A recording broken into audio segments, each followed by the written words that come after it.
Hello दोस्तों, कैसे हैं आप सब। तो दोस्तों, हमारे चैनल पर हिंदी की सीरीज चल रही है जिसका कि पहला पार्ट मैंने अपलोड कर दिया है। आज ये हिंदी का हमारा दूसरा पार्ट होने वाला है, या फिर कह सकते हैं कि दूसरा चैप्टर होने वाला है। अब देखिए, आज हम लोग क्या क्या अध्ययन करने वाले हैं। लिपि, संविधान में जो भाषाएं हैं उनके बारे में, और संविधान में भाषाओं से संबंधित जो अनुच्छेद है उनके बारे में, और साथ ही में देवनागरी लिपि का भी हम लोग आज अध्ययन करेंगे, या फिर कहें देवनागरी देवनागरी जो लिपि है उसका विकास कैसे होता है उसका भी आज हम लोग अध्ययन करेंगे। तो चलिए शुरुआत करते हैं। सबसे पहले हम लोग लिपि के बारे में जान लेते हैं कि लिपि क्या होती है। देखिए, मौखिक ध्वनियों को लिखित रूप में प्रकट करने के लिए निश्चित किए गए चिन्हों को लिपि कहते हैं। यानी कि जो मौखिक ध्वनियाँ, मतलब कि जो हम लोग बोल रहे हैं, तो मौखिक ध्वनियों को लिखित रूप में, देखिए ये लिखा हुआ है प्रकट, ये लिखा हुआ है और मैं बोल भी रहा हूँ प्रकट।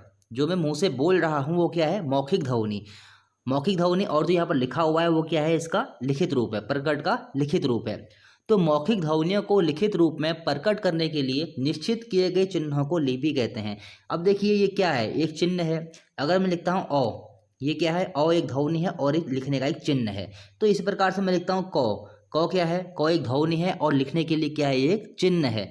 तो इसी प्रकार से परिभाषा क्या बनती है, मौखिक ध्वनियों को लिखित रूप में प्रकट करने के लिए निश्चित किए गए चिन्हों को लिपि कहते हैं। फिर देखिए, मौखिक भाषा या उच्चारित भाषा का स्थायी रूप देने के लिए भाषा के लिखित रूप का विकास हुआ। समझेंगे इस चीज़ को, मौखिक भाषा या उच्चारित भाषा को स्थायी रूप देने के लिए भाषा के लिखित रूप का विकास हुआ। प्रत्येक ध्वनि के लिए लिखित चिन्ह या वर्ण बनाए गए हैं। वर्णों की इसी व्यवस्था को लिपि कहा जाता है। तो ये चीज़ आप लोग समझ गए होंगे कि लिपि क्या होती है।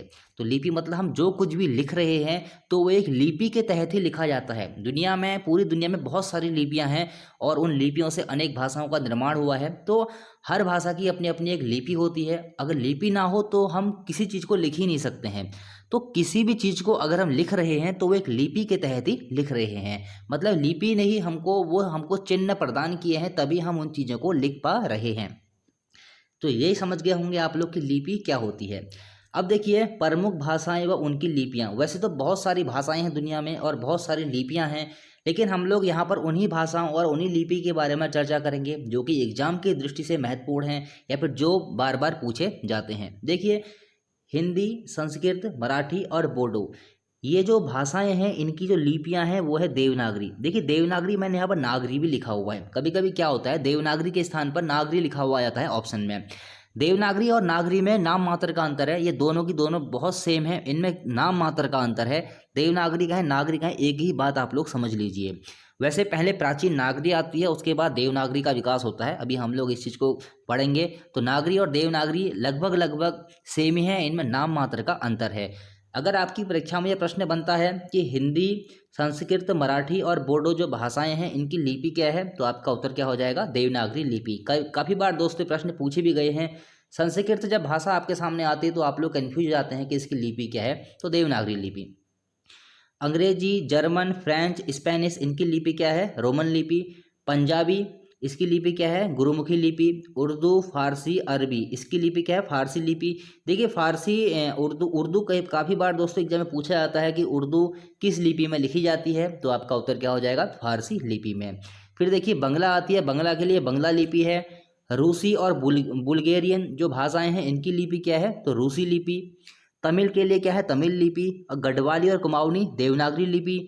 भोजपुरी, देखिए भोजपुरी जो है वर्तमान में तो देवनागरी लिपि में ही इसको लिखा जा रहा है, लेकिन पहले इसके लिए कैथी लिपि का प्रयोग किया जाता था। तो हो सकता है दोस्तों ऐसा क्वेश्चन बन जाए कि भोजपुरी जो भाषा है उसको पहले लिखने के लिए किस लिपि का प्रयोग किया जाता था, तो आपका उत्तर क्या हो जाएगा, कैथी लिपि। तो यहाँ पर कुछ लिपियाँ लिखी हुई हैं और कुछ भाषाएं लिखी हुई हैं। तो जितनी भी यहाँ पर लिपि और भाषाएं लिखी हैं इन सबको दोस्तों आपको याद रखना है, क्योंकि ये प्रश्न बार बार एग्जाम में पूछे जाते हैं, इसलिए आपको ये सब ध्यान में रखने हैं। चलिए हम लोग बढ़ते हैं आगे। आगे देखिए, आगे आता है देवनागरी लिपि का विकास। देखिए देवनागरी लिपि जो है सिलेबस में भी है, और हिंदी किसी भी स्टेट में हो, या फिर हम कह सकते हैं सेंट्रल लेवल पे हिंदी आ रही हो, या फिर राज्य स्तर पर हिंदी आ रही हो, तो हिंदी अगर आपके सिलेबस में दे रखी है एग्जाम के सिलेबस में, तो वहाँ पर देवनागरी लिपि तो अवश्य ही होगा। तो समझेंगे इस चीज़ को, देवनागरी लिपि का विकास कैसे होता है और देवनागरी लिपि से संबंधित कैसे कैसे प्रश्न एग्जाम में बनते हैं, इसका हम लोग अध्ययन करेंगे। देखिए भारत की जो सभी लिपियां हैं वो ब्राह्मी लिपि से ही निकली हैं। ये क्वेश्चन भी दोस्तों एग्जाम में आता है कि जो भारत की जो सभी लिपियां हैं वो किस लिपि से निकली है, तो ब्राह्मी लिपि से निकली हैं। गुप्त काल के आरंभ में ब्राह्मी के दो भेद हो गए, उत्तरी ब्राह्मी व दक्षिणी ब्राह्मी। अब देखिए एक बात यहाँ पर से और जानेंगे, जैसे कि जो संस्कृत भाषा है ना, संस्कृत भाषा वर्तमान में देवनागरी लिपि में लिखी जा रही है, लेकिन प्राचीन समय में ये कुछ अन्य लिपियों का भी इसको लिखने में प्रयोग किया जाता था। लेकिन वर्तमान में जो संस्कृत है उसको लिखने के लिए देवनागरी लिपि का ही प्रयोग किया जा रहा है। तो ये बात आप लोग समझ गए हैं कि जो भारत की जो अधिकांश लिपियां हैं वो किस लिपि से निकली हैं, ब्राह्मी लिपि से निकली हैं। और गुप्त काल के आरंभ में क्या होता है, जो ब्राह्मी जो थी वो उसके दो भेद हो गए, एक थी उत्तरी ब्राह्मी और एक क्या थी, दक्षिणी ब्राह्मी। तो चलिए हम लोग इस चीज़ को समझते हैं। तो ये देखिए ब्राह्मी लिपि, सबसे पहले देखिए भारत में मैंने आपको बताया कि जो लिपियों का विकास हुआ है ब्राह्मी लिपि से ही हुआ है। तो सबसे ऊपर क्या आएगी, हमारी ब्राह्मी लिपि आएगी। अब देखिए ब्राह्मी लिपि की दो शाखाएं कह सकते हैं, या हम लोग कह सकते हैं दो भाग कह सकते हैं। ब्राह्मी लिपि दो भाग या दो शाखाओं में विभक्त हो जाती है। एक है उत्तरी ब्राह्मी, एक है यहाँ पर देखिए उत्तरी ब्राह्मी, और एक है यहाँ पर दक्षिणी ब्राह्मी। अब देखिए हम दक्षिणी ब्राह्मी तो हमको देखने नहीं है, क्योंकि जो दक्षिणी ब्राह्मी है उससे जो हमारे दक्षिण भारत की जो भाषाएं हैं उनका विकास होता है। अब हमको पढ़नी है उत्तरी ब्राह्मी, क्योंकि हमको पहुंचना है कहाँ पर, देवनागरी लिपि के विकास तक पहुंचना है। तो हमें देवनागरी लिपि के विकास तक अगर पहुंचना है तो हमें उत्तरी ब्राह्मी का अध्ययन करना पड़ेगा। तो देखिए जो उत्तरी ब्राह्मी लिपि की ब्राह्मी लिपि दो शाखाओं में विभक्त हो गई, एक उत्तरी ब्राह्मी और एक दक्षिणी ब्राह्मी। जो उत्तरी ब्राह्मी थी इससे क्या होता है, इससे हुआ गुप्त लिपि का विकास, समझेंगे। देखिए और जैसा यहाँ पर बना हुआ है, मैं इसको एक बार छोटा करके आपको पूरा दिखा देता हूँ। ये देखिए ये इस तरीके से आपको अपनी कॉपी में ये जो मैंने यहाँ पर बना रखा है आपको इस तरीके से बना लेना है। देखिए उत्तरी ब्राह्मी जो थी, उत्तरी ब्राह्मी से क्या होता है, गुप्त लिपि का विकास होता है। और गुप्त लिपि के बाद क्या होता है, कुटिल या सिद्ध मार्तका लिपि का विकास होता है। अब देखिए दोस्तों यहाँ पर एक चीज़ आप लोग और समझेंगे, कुछ किताबों में ऐसे करके लिखा हुआ है कि जैसे पहले उत्तरी ब्राह्मी आती है, फिर गुप्त लिपि आती है, उसके बाद सिद्ध मार्तका लिपि आती है, और उसके बाद कुटिल लिपि आती है। अब यहाँ पर आप लोग समझेंगे कुटिल या सिद्ध मार्तका लिपि दोनों एक ही हैं। जैसे मैंने आपको बताया नागरी और देवनागरी में कोई अंतर नहीं है, नाम मात्र का अंतर है, उसी प्रकार से कुटिल या सिद्ध मार्तका लिपि में भी नाम मात्र का ही अंतर है।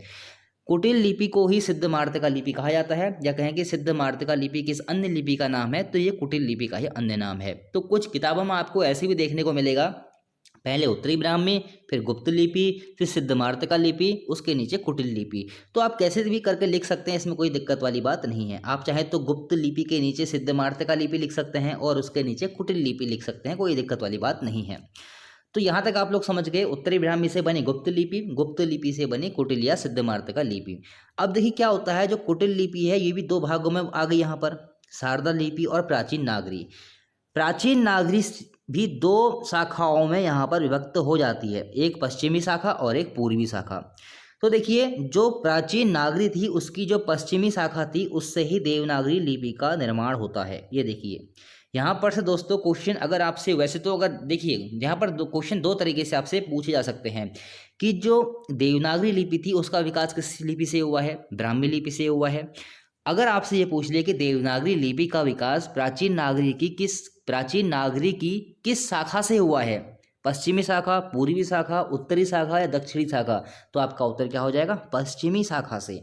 तो यहाँ पर से क्वेश्चन किस किस तरीके से पूछे जाएंगे आपको यहाँ पर ये चीज़ समझनी है। अब मैंने आपसे ये कहा कि जो नागरी लिपि है, ये देखिए जो प्राचीन नागरी है और जो देवनागरी है, इनमें नाम मात्र का अंतर है। अगर मैं यहाँ पर देवनागरी लिख दूँ तब भी कोई दिक्कत नहीं है, क्योंकि देखिए अंतर बहुत कम है। जैसे यहाँ पर प्राचीन नागरी है ना, इसमें बहुत कम अंतर हो गए ही ये देवनागरी बनी है, मतलब हम लोग कह सकते हैं नाम मात्र का अंतर है। तो नागरी और देवनागरी में नाम मात्र का अंतर है, अधिकांश विद्वान इसको एक ही साथ लिखते हैं, ऐसे करके देवनागरी या फिर नागरी ऐसे करके इसको लिखते हैं। तो देखिए जो प्राचीन नागरी की जो पश्चिमी शाखा थी उससे ही देवनागरी लिपि का निर्माण होता है। उसके साथ ही कुछ अन्य लिपियां आती हैं, राजस्थानी, गुजराती, महाजनी और कैथी। और जो इसकी पूर्वी शाखा थी, इस पूर्वी शाखा से देखिए इसकी जो पूर्वी शाखा थी इससे बांग्ला लिपि, असमी और उड़िया का निर्माण होता है। अब जो कुटिल या सिद्ध मार्तका लिपि थी, इसकी जो ये वाली शारदा, इससे जो शारदा लिपि का जो निर्माण होता है उसमें गुरुमुखी, कश्मीरी, लहंदा और टांकरी लिपि आती हैं। तो ये दोस्तों आपको क्या करना है, इस तरीके से आपको ये बना लेना है, जैसे मैंने यहाँ पर बना रखा है। देखिए ऐसे ही आपको बनाना है। ब्राह्मी लिपि, उसके बाद उत्तरी ब्राह्मी बनती है, फिर गुप्त लिपि आती है, उसके बाद सिद्ध मार्तका लिपि या कुटिल लिपि आती है। फिर उसके बाद दो भागों में इसको विभक्त कर देंगे, शारदा लिपि और प्राचीन नागरी। जो प्राचीन नागरी थी उसकी दो शाखाएं आती हैं, पश्चिमी शाखा और पूर्वी शाखा, और जो प्राचीन नागरी की जो पश्चिमी शाखा थी उससे ही देवनागरी लिपि का विकास हुआ। तो ये चीज़ दोस्तों आप लोग समझ गए होंगे। चलिए, और एक बात और, जो प्राचीन नागरी है, ये प्राचीन नागरी, अब अगर हम लोग बात करते हैं कि इस प्राचीन नागरी का जो विकास है वो कब हुआ, देखिए 700 से 1200 ईस्वी के बीच में। और जो जो देवनागरी है इसका देखिए 1200 ईस्वी के बाद। अब जैसे कि मैंने आपसे ये कहा कि जो विद्वान हैं वो नागरी और देवनागरी को एक ही कहते हैं, तो कहीं कहीं पर आपको ऐसा लिखा हुआ मिलेगा कि 700 से 1200 के बीच में नागरी का विकास हुआ, या कहीं कहीं पर आपको किसी किताब में ऐसा देखने को मिलेगा कि 700 से 1200 ईस्वी के बीच में, या फिर कह सकते हैं 700 ईस्वी के बाद में ही ऐसा लिखा हुआ भी मिलेगा कि देवनागरी लिपि के विकास के हमको प्रमाण मिलने शुरू हो गए थे। तो इसमें आपको ज़्यादा कंफ्यूज होना नहीं है, जो यहाँ पर लिखा हुआ है मैंने ऐसे ही यहाँ पर आपके सामने प्रश्न बनेंगे, ज़्यादा इसके बारे में और कुछ नहीं बनता है। तो अगर आपसे पूछ ले प्राचीन नागरी का विकास कब हुआ तो 712, अगर आपसे पूछ ले देवनागरी तो 1200 ईस्वी के बाद देवनागरी लिपि हम लोग कह सकते हैं अस्तित्व में आ गई थी। तो नागरी और देवनागरी में कोई अंतर है नहीं, दोनों एक ही इनको विद्वान मानते हैं।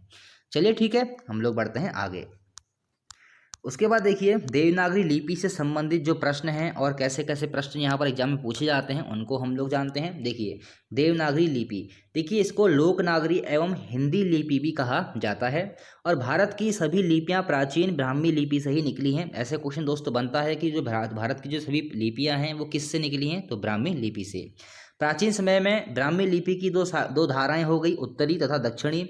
यह प्राचीन देवनागरी लिपि ब्राह्मी लिपि की उत्तरी धारा के रूप में कुटिल लिपि से विकसित मानी जाती है, क्योंकि देखिए कुटिल लिपि आती है, कहीं कहीं ऐसा लिखा हुआ है कुटिल लिपि से विकसित मानी जाती है। देखिए क्योंकि कुटिल लिपि, जैसे कि मैंने आपको मैप में यहाँ पर दिखाया था, मैं दिखाता हूँ आपको, ये देखिए जैसे कि यहाँ पर लिखा हुआ था कि कुटिल लिपि से ही विकसित मानी जाती देवनागरी लिपि। ऐसा क्यों कहा गया, क्योंकि देखिए जो कुटिल लिपि है यहाँ पर देखिए प्राचीन नागरी या देवनागरी का यहाँ से विकास हो जाता है। तो अगर ऐसा प्रश्न दोस्तों बन जाता है कि जो नागरी या देवनागरी या प्राचीन नागरी है उसका विकास किससे हुआ माना जाता है, तो आपका उत्तर क्या हो जाएगा, कुटिल लिपि। इस प्रकार से भी दोस्तों एग्जाम में प्रश्न बनते हैं।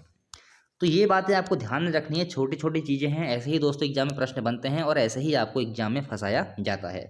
तो देखिए उसके बाद देखिए कुटिल लिपि को न्यूनकोड़ी लिपि तथा सिद्ध मार्तका लिपि भी कहा जाता है। अब देखिए दक्षिण में देवनागरी लिपि को क्या कहा गया, जो दक्षिण भारत है उसमें देवनागरी लिपि को क्या कहा गया, तो नंदी नागरी। मोस्ट इंपोर्टेंट दोस्तों प्रश्न रहेगा कि दक्षिण में देवनागरी लिपि को क्या कहा गया, तो नंदी नागरी। और देखिए जो नागरी लिपि है, इस नागरी लिपि का एक अन्य नाम भी है, वो है ग्रंथम लिपि। तो देखिए यहाँ पर से चीज़ें याद रखनी है आपको, ऐसे ही प्रश्न एग्जाम में वर्तमान में पूछे जा रहे हैं। तो नागरी लिपि का एक अन्य नाम क्या है, ग्रंथम लिपि। और देखिए इस लिपि के जो प्रमाण हैं हमको 700 ईस्वी के बाद मिलने लगते हैं। 700 से, मैंने आपको बताया ना, 700 से 1200 ईस्वी के बीच में प्राचीन नागरी, उसके बाद आती है देवनागरी 1200 के बाद। तो 700 ईस्वी के बाद हमको, क्योंकि देखिए जो प्राचीन नागरी है उसको ही बाद में देवनागरी कहा गया, ऐसे आप लोग इसको समझ सकते हैं। जो प्राचीन नागरी है उसको बाद में ही देवनागरी कहा गया। तो 700 ईस्वी के बाद हमको इसके प्रमाण मिलने शुरू हो जाते हैं। उसके बाद देखिए इस लिपि का प्रथम प्रयोग गुजरात के राजा जयभट्ट के एक शिलालेख में 800 ईस्वी के लगभग प्राप्त हुआ है। ये बहुत महत्वपूर्ण दोस्तों प्रश्न है। ऐसे प्रश्न दोस्तों बनता है कि जो देवनागरी लिपि है उसका प्रयोग सर्वप्रथम हमको कहाँ मिलता है, तो जयभट्ट के एक शिलालेख में। अगर आपसे राज्य पूछ ले तो आपका उत्तर क्या हो जाएगा, गुजरात। फिर देखिए महाराष्ट्र में इसे नागरी न कहकर बाल बोध भी कहते हैं। ऐसे क्वेश्चन दोस्तों बन जाते हैं कि महाराष्ट्र में देवनागरी लिपि को क्या कहते हैं, तो आपका उत्तर क्या हो जाएगा, बाल बोध कहते हैं। चलिए ठीक है, बढ़ते हैं आगे। आगे देखिए क्या है, आगे देवनागरी लिपि से संबंधित हमारे और प्रश्न हैं दोस्तों, इनको भी जानेंगे। देखिए ये क्वेश्चन काफ़ी बार एग्जाम में पूछा भी गया है कि जो देवनागरी लिपि है वो कहाँ से कहाँ को लिखी जाती है। ऑप्शन कैसे होंगे, बाएं से दाएं ओर, दाएं से बाएं ओर, ऊपर से नीचे या फिर नीचे से ऊपर। तो जो देवनागरी लिपि है वो बाएं से दाएं ओर लिखी जाती है, जैसे कि मैंने यहाँ पर लिख रखा है ना, इस प्रकार से हम यहाँ से लिखना शुरू करेंगे और हम लोग ऐसे आएंगे।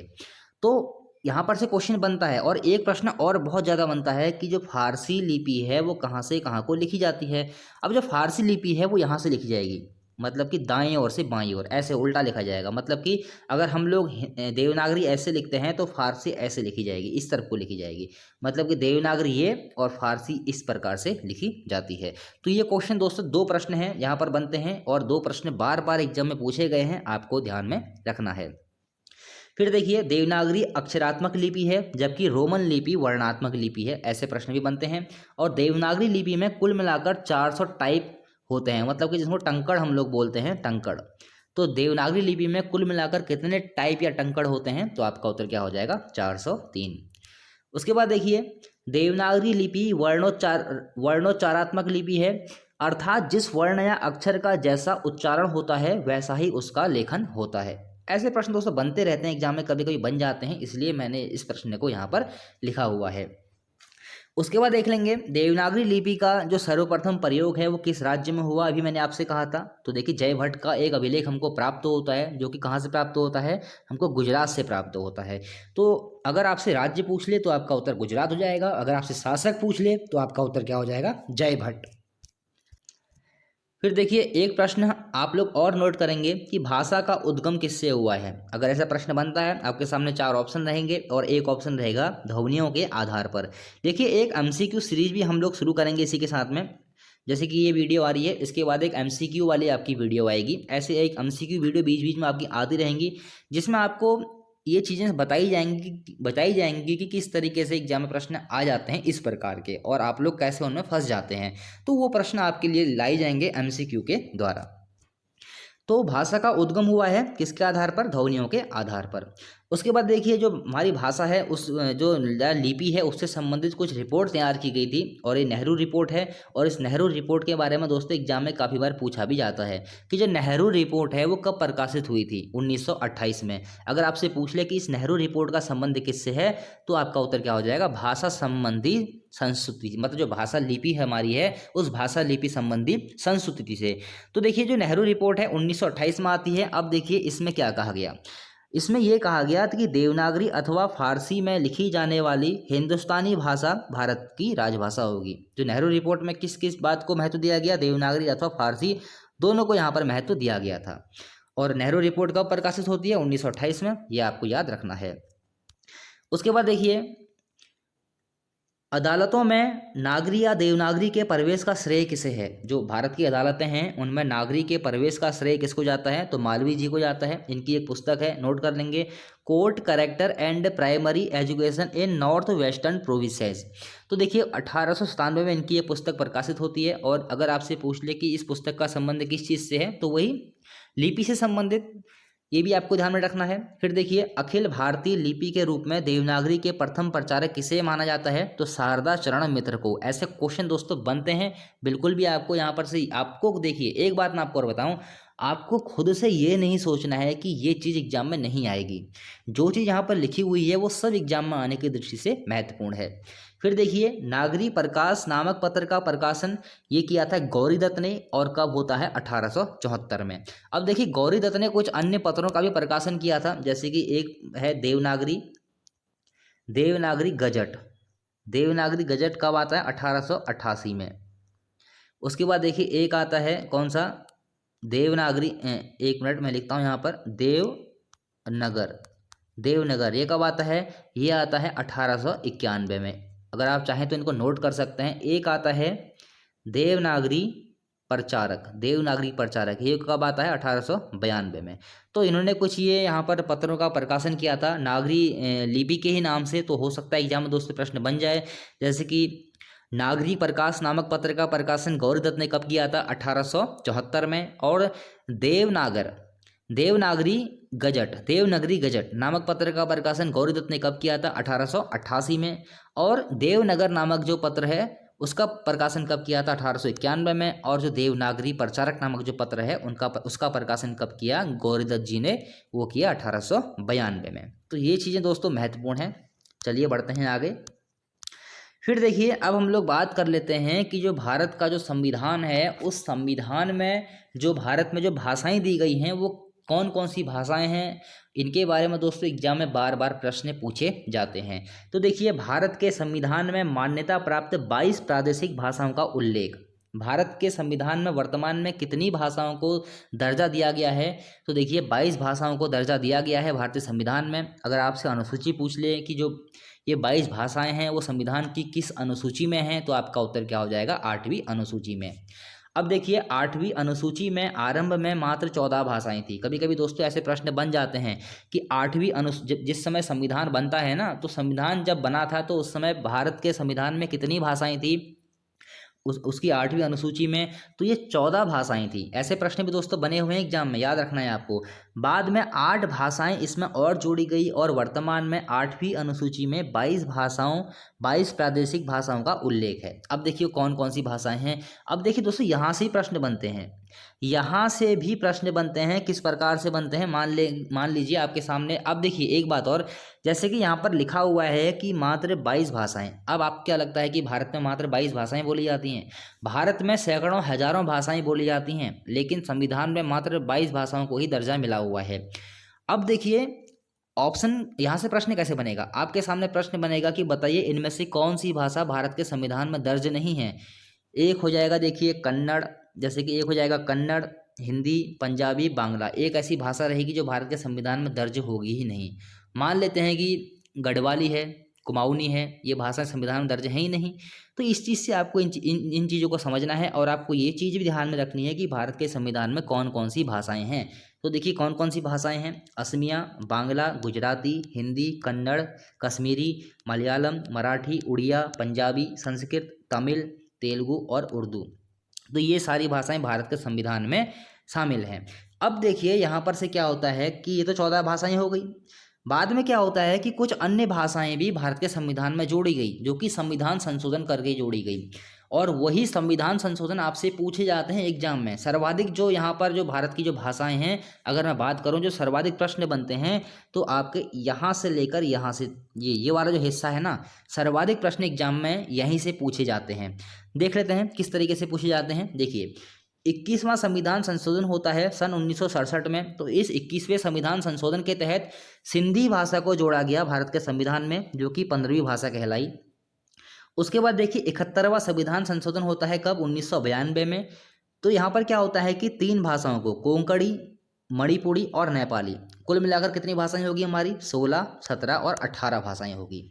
अब देखिए उसके बाद होता है 92वां संविधान संशोधन। कब होता है? 2003 में। इसके तहत 4 भाषाओं को जोड़ा गया। कौन कौन सी? बोडो, डोगरी, मैथिली और संथाली। इस प्रकार 22 भाषाएं हमारी कंप्लीट हो गई।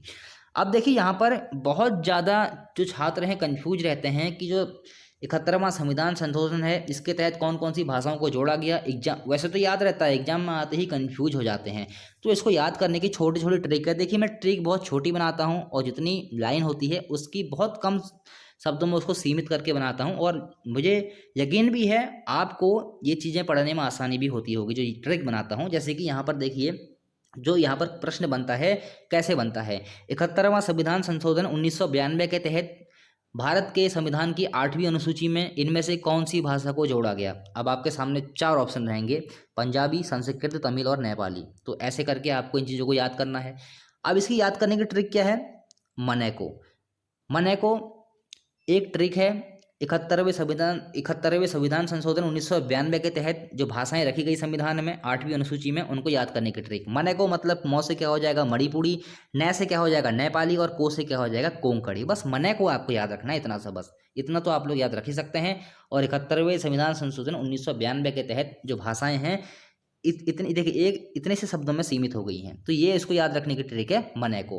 और जो 92वां संविधान संशोधन है 2003 में जो हुआ था, इसके तहत जो भाषाएं हैं उनको याद रखने की ट्रिक क्या है? बोस मेड।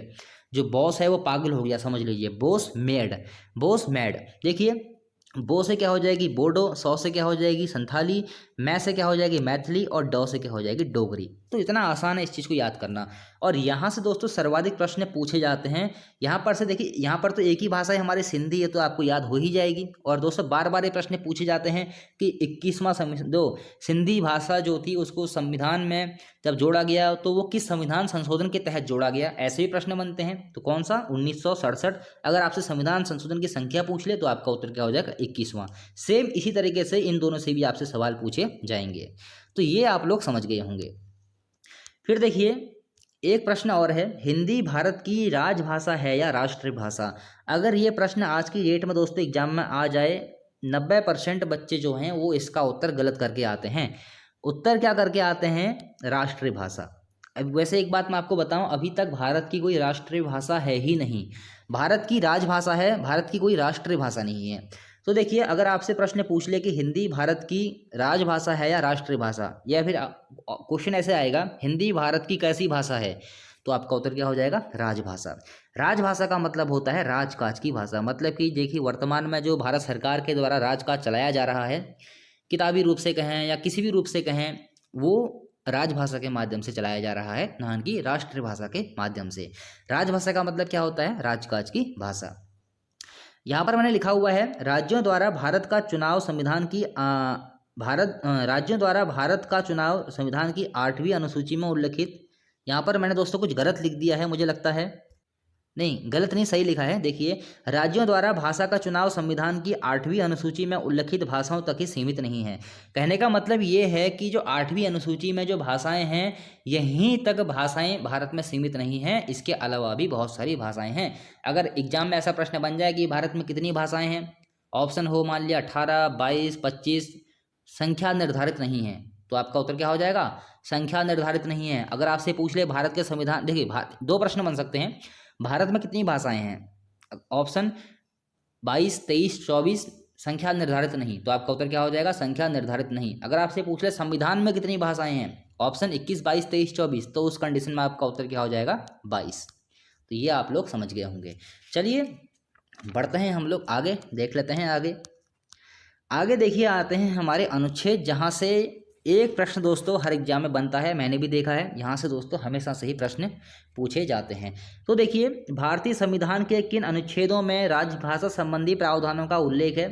थोड़ी दोस्तों राइटिंग अच्छी नहीं बन पाती है, और राइटिंग अच्छी है भी नहीं, लेकिन आप लोग समझ जाते होंगे क्या लिखा हुआ है, तो आपको समझ में आ ही जाता होगा। तो अगर पूछ ले आपसे कि भारतीय संविधान के किन अनुच्छेदों में राजभाषा संबंधी प्रावधानों का उल्लेख है, तो आपका उत्तर क्या हो जाएगा? अनुच्छेद 343 से 351 तक। ये प्रश्न दोस्तों हजारों बार एग्जाम में पूछा गया है। 343 से 351 तक जो अनुच्छेद हैं, उनका संबंध किससे है, तो आपका उत्तर क्या हो जाएगा? राजभाषा संबंधी। तो इन अनुच्छेदों का हम लोग अध्ययन कर लेते हैं। देखिए, इन अनुच्छेदों के बारे में एग्जाम में पूछा जाता है, तो इन अनुच्छेदों को पढ़ना बहुत आवश्यक है। तो सबसे पहले हम लोग अध्याय 1 के तहत संघ की भाषा को हम लोग जान लेते हैं। जैसे कि सबसे पहले अनुच्छेद 343 आता है। अनुच्छेद 343 में क्या क्या कहा गया है, और देखिए हम उतना ही पढ़ेंगे जितना एग्जाम में पूछा जाता है, फालतू नहीं। तो अनुच्छेद 343 1 के अनुसार संघ की राजभाषा देवनागरी लिपि में लिखित हिंदी घोषित की गई है। तो दोस्तों अगर आपसे क्वेश्चन पूछ ले कि किस अनुच्छेद के तहत यह कहा गया है कि संघ की राजभाषा देवनागरी लिपि के तहत हिंदी होगी, तो आपका उत्तर क्या हो जाएगा? 343 1। कभी कभी तो ऐसे ऑप्शन आ जाते हैं 343, 344, 345, 346। कभी कभी क्या आता है 343 1, 343 2, 343 3, 343 4, तब आप लोग कन्फ्यूज हो जाते हैं। तो ये आप याद रख लीजिए 343 1 के तहत। फिर देखिए 343 2 में क्या कहा गया है? भारतीय संविधान लागू होने की तारीख 26 जनवरी 1950 से लागू नहीं किया जा सकता था। इसमें कहा गया है कि संविधान के प्रारंभ से 15 वर्ष तक अर्थात 1965 तक सभी शासकीय प्रयोजनों के लिए अंग्रेजी भाषा का प्रयोग किया जाएगा। देखिए, जिस समय हमारा संविधान बनता है तो उसमें ये कहा गया कि 15 वर्ष के लिए, 1950 में भारत का संविधान लागू हुआ था, तो उस समय ये कहा गया कि 15 वर्ष के लिए, जिस समय जैसे 1950 में हमारा संविधान लागू हो गया, तो उस समय क्या कहा गया कि अभी हम लोग हिंदी को लागू नहीं कर सकते हैं, उसको लागू होने में कुछ समय लगेगा। तो उसके लिए 15 वर्ष का समय मांगा गया कि 15 वर्ष क्या किया जाएगा? 15 वर्ष तक अंग्रेजी भाषा को ही, यहाँ पर जो भी चीज़ें होंगी वो अंग्रेजी भाषा में ही लिखित रूप से होंगी। तो 15 वर्ष का इसमें समय मांगा गया। हालांकि बाद में ये 15 वर्ष ऐसा कुछ मायने रखा नहीं, बाद में कुछ राजभाषा हमारे अधिनियम आते हैं और इस अवधि को और बढ़ा दिया गया, जिसको आज तक हम लोग भुगत रहे हैं। और देखिए, आज भी देखिए, जो हमारी जो भारत की जो भाषा है वो हिंदी, जैसे अदालतों की भाषा है और बहुत सारे एग्जाम होते हैं, वहाँ पर जो हिंदी का स्तर है नीचे रख दिया गया है और अंग्रेजी का ऊपर रख दिया गया है। अदालतों में देखिए आज भी अंग्रेजी का ही प्रयोग होता है। तो वैसे ही कुछ अधिनियम यहाँ पर बने थे जिनके तहत ये सारे काम हुए थे। 343 3 में क्या हुआ? सरकार ने यह शक्ति प्राप्त कर ली, 15 वर्ष की अवधि के बाद अर्थात 1965 के बाद भी अंग्रेजी का प्रयोग जारी रख सकती है। देखिए, सबसे पहले क्या हुआ? 343(1) में क्या कहा गया कि राजभाषा देवनागरी लिपि होगी और हिंदी उसको घोषित कर दिया गया कि जो संघ की राजभाषा होगी देवनागरी लिपि में लिखित हिंदी घोषित कर दी। भाई ये बात अगर आपने कही दी तो उसके बाद उस चीज़ को मुकर गए और 343(2) के तहत क्या कहा गया कि 1950 में जब संविधान लागू होगा तो उस समय हिंदी को लागू नहीं किया जा सकता। हालांकि रहेगी, ये भी कहा गया राजभाषा रहेगी, लेकिन अभी नहीं, 15 वर्ष के बाद, यानी कि 1965 के बाद। उसके बाद क्या होता है, 1965 के बाद फिर से एक अनुच्छेद आया 343(3), उसमें ये कहा गया 15 वर्ष की अवधि के बाद अर्थात 1965 के बाद भी अंग्रेजी का प्रयोग जारी रख सकते हैं। ये बात यहाँ पर कह दी गई और आज तक वो प्रयोग जारी है, आज तक भी। तो एक प्रश्न दोस्तों बनता है कि प्रारंभ में जब संविधान लागू हुआ था तो कितने वर्ष के लिए अंग्रेजी को भाषा के तौर मतलब अंग्रेजी को जो हम लोग कह सकते हैं कार्यालयी तौर पर कह सकते हैं अंग्रेजी को भाषा के तौर पर रखा गया था। तो 15 वर्ष ये अवधि आपसे पूछी जाती है, तो आप लोग याद कर लीजिए, या फिर कह सकते हैं शुरुआत में अंग्रेजी को कितने वर्षों के लिए अंग्रेजी का कार्यकाल बढ़ाया गया, तो 15 वर्ष के लिए इसको बढ़ाया गया था। तो ये चीज़ें दोस्तों आपको याद रखनी है। फिर देख लेते हैं अगला अनुच्छेद। अगला अनुच्छेद क्या है, 344। 344 में राजभाषा के संबंध में आयोग व समितियां। अब जो हमारी राजभाषा है उसके संबंध में जो भी आयोग बनेंगे, जो भी समितियां बनेंगी, तो वो अनुच्छेद 343 में उसके बारे में कहा गया है। क्वेश्चन बन जाते हैं कि अनुच्छेद 344 क्या है, तो राजभाषा के संबंध में आयोग व समितियों का इसमें प्रावधान किया गया है, या फिर राजभाषा के संबंध में आयोग व समितियों का प्रावधान संविधान के किस अनुच्छेद के तहत किया गया है, तो आपका उत्तर क्या हो जाएगा 344। अध्याय 2 देखिए, मैंने इनको अध्याय में डिवाइड कर लिया, कोई दिक्कत वाली बात नहीं है। फिर आती है हमारी प्रादेशिक भाषाएं अध्याय 2 में। पहला आता है अनुच्छेद 345। तो इसमें क्या है, राज्य की राजभाषा अथवा भाषा, जो हमारी राज्य होगा उस राज्य, कोई सा भी राज्य है, भारत में बहुत सारे राज्य हैं, तो उन राज्यों की राजभाषा अथवा भाषा के बारे में अनुच्छेद 345 में हमको बताया गया है। तो ये प्रश्न बनते हैं, याद रखेंगे। फिर आता है अनुच्छेद 346। इसमें क्या कहा गया है, एक राज्य और दूसरे राज्य के बीच या किसी राज्य और संघ के बीच पत्र आदि की राजभाषा, मतलब जो पत्र व्यवहार होंगे, जैसे कि एक राज्य दूसरे राज्य को पत्र भेजता है, तो वो जो सारी चीज़ें होंगी वो हमें बताए गए हैं किसमें, अनुच्छेद 346 में। तो इस चीज़ को समझेंगे। तो अगर प्रश्न बने कि एक राज्य और दूसरे राज्य के बीच में या किसी राज्य और संघ राज्य के बीच में पत्रादि की जो राजभाषा है उसका उल्लेख संविधान के किस अनुच्छेद में किया गया है, आपका उत्तर क्या हो जाएगा 346। फिर आता है अनुच्छेद 347। इसमें क्या है, किसी राज्य की जनसंख्या के किसी अनुभाग द्वारा बोली जाने वाली भाषा के संबंध में विशेष उपबंध।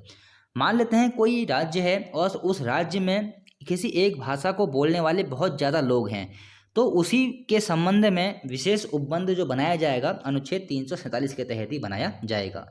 ये क्वेश्चन दोस्तों बनते हैं, इनको आपको स्किप नहीं करना। ये मत सोचने मैंने लिख दिया है और आपने पढ़ लिया, नोट्स नहीं बनाए, ऐसे नहीं चलेगा। जो जो यहाँ पर लिखा हुआ सब महत्वपूर्ण है और देखिए आपसे आगामी परीक्षाओं में ऐसे ही प्रश्न पूछे जाएंगे। उसके बाद देखिए अध्याय 3 के तहत है सर्वोच्च न्यायालय और उच्च न्यायालयों की भाषा। इसमें क्या है, अनुच्छेद 348 सबसे पहले हम लोग देख लेते हैं। सर्वोच्च न्यायालय तथा उच्च न्यायालय में साथ ही अधिनियमों एवं विधेयकों में प्रयोग की जाने वाली भाषा। देखिए सर्वोच्च न्यायालय समझेंगे, यहाँ पर सर्वोच्च न्यायालय और उच्च न्यायालय में जो भाषा प्रयोग की जाएगी उसका जो उल्लेख है हमको संविधान के किस अनुच्छेद में मिलता है, तो आपका उत्तर क्या हो जाएगा अनुच्छेद 348 के तहत। ये जो अनुच्छेदों वाले प्रश्न हैं वो आपके हिंदी में भी पूछ लिए जाते हैं और आपकी जीके में भी पूछ लिए जाते हैं, तो दोनों में आपसे पूछ लिए जाते हैं ये प्रश्न। तो हिंदी में भी आप लोग इनको पढ़ सकते हैं या आप लोग जो आपकी पॉलिटी आती है उसमें भी आप इनको पढ़ सकते हैं। तो ये दोनों जगह आपसे ये प्रश्न पूछे जाते हैं। तो सर्वोच्च न्यायालय तथा उच्च न्यायालय की जो भाषा होगी उसका उल्लेख संविधान के किस अनुच्छेद में है, 348। और जो अधिनियम बनते हैं या जो विधेयक होते हैं उनमें जो प्रयोग की जाने वाली भाषा है उसका उल्लेख भी किस अनुच्छेद में है, 348। फिर आता है अनुच्छेद 349। देखिए भाषा से संबंधित कुछ विधियां अधिनियमित करने की विशेष प्रक्रिया। राजभाषा संबंधी कोई भी विधेयक राष्ट्रपति की पूर्व मंजूरी के बिना पेश नहीं किया जा सकता और राष्ट्रपति भी आयोग की सिफारिशों पर विचार करने के बाद ही मंजूरी देगा।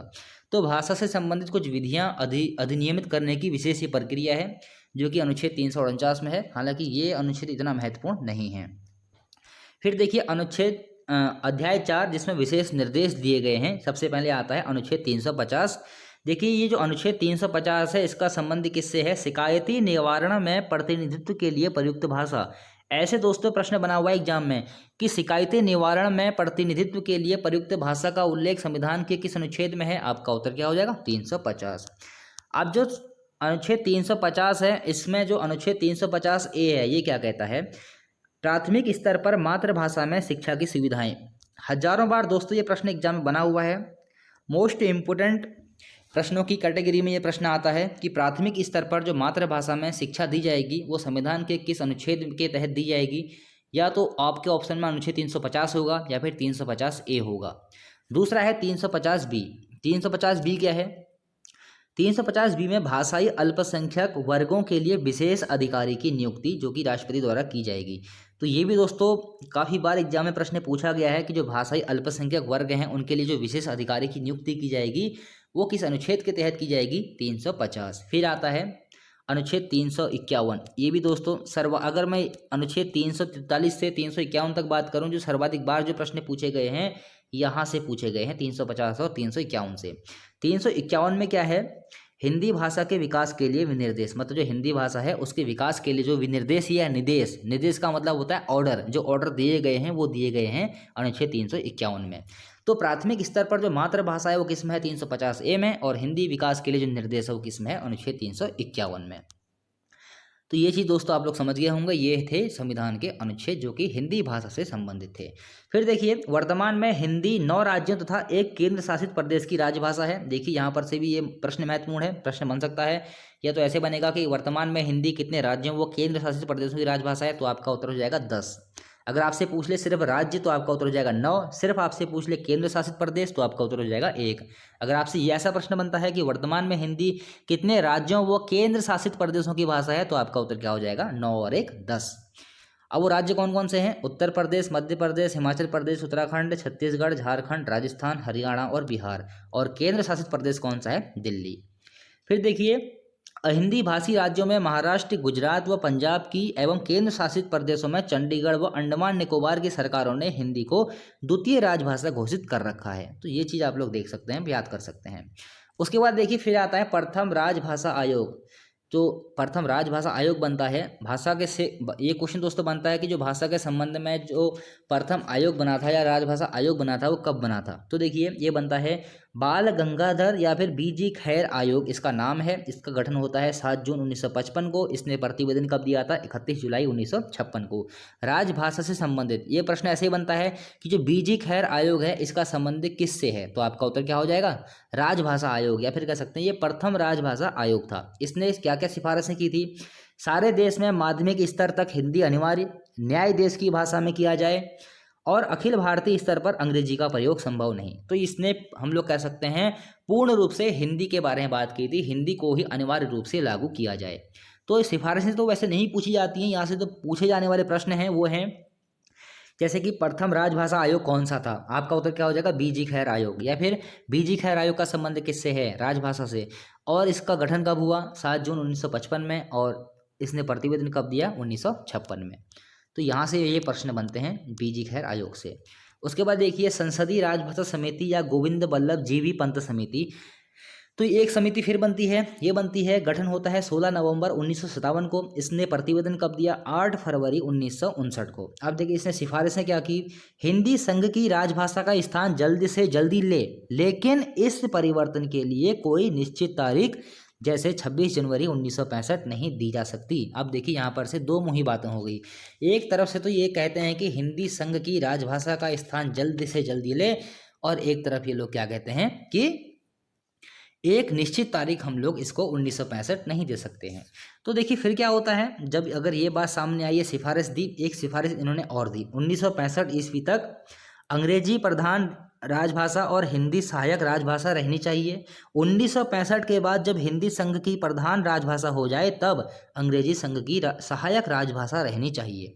तो ये वाली लाइन महत्वपूर्ण है, ऐसा आपसे पूछा जा सकता है, और ये भी महत्वपूर्ण है, ऐसा आपसे पूछा जा सकता है कि ये सिफारिशें किस आयोग ने या किस समिति ने दी थी। तो किसने दी थी, जीबी पंत समिति ने, जिसका गठन होता है 1957 में 16 नवंबर। और देखिए सरकार ने इसे स्वीकार कर लिया, जो बीजी खैर आयोग था उसकी जो सिफारिशें थी उसको सरकार ने स्वीकार नहीं किया, लेकिन इसको सरकार ने स्वीकार कर लिया, क्योंकि सरकार भी उस समय ऐसा ही चाहती थी कि अंग्रेजी राजभाषा या राष्ट्रीय भाषा ना बने। तो उन्होंने भी क्या किया, अंग्रेजी को ही प्राथमिकता दी। तो ये थे दो आयोग जो कि दोस्तों एग्जाम में यहाँ से बहुत प्रश्न बनते हैं इन दो आयोग से। उसके बाद देखिए राजभाषा अधिनियम कब बनता है, बहुत बार दोस्तों प्रश्न पूछा गया है 1963 में, इसमें कुल 9 धाराएं थी। फिर देखिए 26 जून 1965 से राजभाषा अधिनियम 1963 के तहत द्विभाषिक स्थिति प्रारंभ होती है। यानी कि राजभाषा अधिनियम 1965 के तहत 26 जून 1965 से द्विभाषिक स्थिति प्रारंभ हुआ। वो द्विभाषिक स्थिति कौन कौन सी थी, एक थी अंग्रेजी वाली, एक थी हिंदी वाली। पहले तो कहा गया था ना कि मतलब जो हिंदी है वो राजभाषा बनेगी, लेकिन बाद में 65 वर्षों के लिए अंग्रेजी का कार्यकाल बढ़ा दिया गया 1965 में। फिर 1965 से क्या होता है कि अंग्रेजी को प्रधान भाषा बना दिया गया और हिंदी को सहायक राजभाषा बना दिया गया। ऐसे ही जो सिफारिश थी वो किसने दी थी, पंत समिति ने हमको दी थी। फिर देखिए राजभाषा जो अधिनियम है 1963, इसमें संशोधन कब हुआ, 1967 में प्रश्न पूछा जाता है। राजभाषा नियम कब बना, 1976 में। संशोधन कब हुआ, 1987 में। फिर देखिए ये दो अनुच्छेद बहुत महत्वपूर्ण हैं, बार बार पूछे गए हैं। अनुच्छेद 120 का संबंध किससे है, संसद में प्रयोग की जाने वाली भाषा, और अनुच्छेद 210 का संबंध किससे है, राज्य विधानमंडल में प्रयोग की जाने वाली भाषा से। फिर देखते हैं त्रिभाषा सूत्र, ये भी दोस्तों एग्जाम में पूछा जाता है। अगर आप लोग बीएड की तैयारी करते हैं या फिर आप लोग एलटी की तैयारी करते हैं या फिर आप लोग स्टेट लेवल किसी भी एग्जाम की तैयारी करते हैं तो या सेंट्रल लेवल में भी ये प्रश्न बार बार पूछे जाते हैं। त्रिभाषा सूत्र क्या है, देखिए त्रिभाषा सूत्र 1968 में कोठारी आयोग की सिफारिश पर स्वीकारा गया था, लेकिन इसको हम लोग कह सकते हैं कि जो ये त्रिभाषा सूत्र था ये सफल नहीं हो पाया था। देखिए त्रिभाषा सूत्र क्या है, इसमें 3 भाषाओं की बात की गई थी। अगर आपसे पूछ ले कि त्रिभाषा सूत्र में कितनी भाषाओं की बात की गई तो आपका उत्तर क्या हो जाएगा, 3। पहला मातृभाषा या फिर कहें प्रादेशिक भाषा या फिर कहें क्षेत्रीय भाषा, ये एक ही है, इनको अलग अलग नामों से अलग अलग किताबों में लिखा जाता है। वैसे मातृभाषा यहाँ पर कहना सबसे अच्छा रहेगा। फिर दूसरा, हिंदी भाषी राज्यों में यह अन्य आधुनिक भारतीय भाषा या अंग्रेजी होगी, गैर हिंदी भाषी राज्यों में यह हिंदी या अंग्रेजी होगी। तीसरा, हिंदी भाषी राज्यों में यह अंग्रेजी या एक आधुनिक भारतीय भाषा होगी, गैर हिंदी भाषी राज्यों में यह अंग्रेजी या एक आधुनिक भारतीय भाषा होगी। यहाँ पर देखिए अंग्रेजी और यहाँ पर हिंदी और अंग्रेजी दोनों, तो इसको शॉर्ट में ऐसे लिखा जाता है हिंदी प्लस अंग्रेजी प्लस क्षेत्रीय मातृभाषा। तो ये थी त्रिभाषा सूत्र 1968 में कोठारी आयोग की सिफारिश पर इसको स्वीकार किया गया। हालांकि यहाँ से ये आपसे नहीं पूछा जाता है एग्जाम में, लेकिन आपको नॉलेज होना बहुत ज़रूरी है, क्योंकि किसी भी जो एग्जाम का पैटर्न है किसी को पता नहीं क्या पूछ ले, और ये तो आपको पता, ये तो आपको याद होना ही चाहिए त्रिभाषा सूत्र में कौन कौन सी भाषाएं आती हैं। तो दोस्तों आज की जो वीडियो थी यहीं पर समाप्त होती है। अगली वीडियो जल्दी ही आएगी। अभी हमको हिंदी का विकास कैसे हुआ है, जो हिंदी भाषा है उस पर भी हमको बात करनी है, उसकी भी जल्दी ही वीडियो आएगी। इसके बाद जो हमारी वीडियो आएगी वो MCQ की आएगी। फेसबुक पे दोस्तों आप लोग ज्वाइन कर लीजिए, लिंक नीचे डिस्क्रिप्शन में दिया हुआ है। व्हाट्सअप नंबर भी दोस्तों मैंने नीचे दिया हुआ है, अगर आपको मुझसे कुछ पूछना है तो आप लोग मुझे मैसेज कर सकते हैं। वीडियो को लाइक ज़रूर किया कीजिए ताकि ये मुझे पता लग सके कि आपको वीडियो पसंद आ रही है। चैनल को सब्सक्राइब किया कीजिए और बेल आइकन को प्रेस किया कीजिए ताकि जो भी नई वीडियो आती है उसका नोटिफिकेशन आप तक पहुंच जाए। तो दोस्तों आज के लिए इतना ही, मिलते हैं अगली वीडियो में। अगर वीडियो पसंद आई हो तो लाइक कीजिए और चैनल को सब्सक्राइब कीजिए।